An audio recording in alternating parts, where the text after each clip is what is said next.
My name's Paul Ekins from the UCL Institute of Sustainable Resources, and I was leading the working group on the economics and finance that will be required to greatly reduce emissions from climate change and indeed adapt to the climate change that is already inevitable. There are three headline messages from the part of the report that we put together. The first is that the incremental costs of deploying low carbon technologies at scale and in the amount and at the rate required are very unlikely to be expensive even in the short term, and in the medium and long term will certainly be less than the costs that we can expect from climate change if it goes ahead unabated. The costs of short-term deployment could indeed be turned into benefits if we take into account the opportunities for cost-effective energy efficiency investments and the enormous co-benefits that could be reaped by reducing fossil fuel use in such areas as air pollution. So the second issue is to do with finance. If we are to decarbonise at scale, this will require very considerable finance.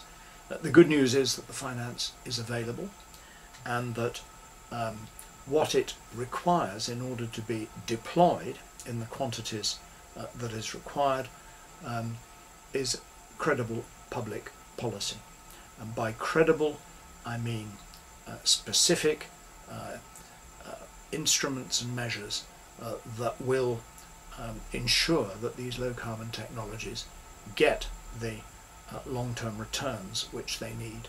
They have particular challenges in financing because they're capital intensive. That means they require a lot of money up front, but they then produce very cheap energy, which in many energy markets doesn't allow them to recover the full cost of this investment, and so they need specific measures.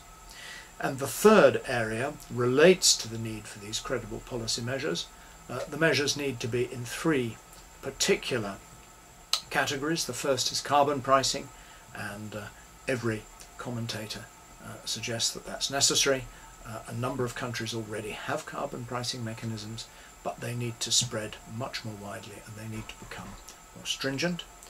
There needs to be technology support and investment policies, such as again many countries already have, and the scale of renewables investment, for example, over the last 10 years has been one of the great unsung success stories of carbon mitigation. Well, that needs to go deeper and further.